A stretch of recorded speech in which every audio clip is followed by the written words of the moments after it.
আমি Shreya, welcome to আমার নতুন একটা মিনি ব্লগ।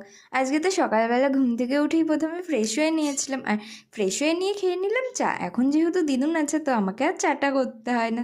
চা খেয়ে নিয়ে আমি ভাইকে নিয়ে চলে গেছিলাম দোকানে, আর দোকান থেকে বাড়ি এসে এগুলো বানিয়ে নিয়েছিলাম। এগুলো না আমার রেসিপি, তো এগুলো খেতে আমার বেশ ভালোই লাগে, তো মাঝে মাঝেই বানিয়ে নিই।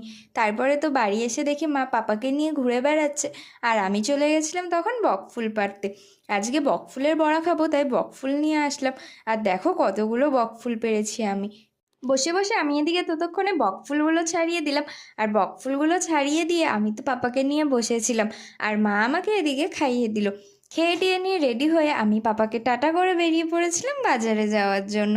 বাজারে গিয়ে তো কিছু কেনাকাটি করার ছিল, সেগুলো করে নিলাম। আর এই দিকে না এই দোকানটা বসছিল, সবগুলো 100 বা 150 করেছিল, তো আমিও নিয়ে নিয়েছিলাম দুটো। তারপরে তো চলে আসলাম বাড়িতে, আর আমি একটা নিয়েছি আমার জন্য আর একটা দিদির জন্য।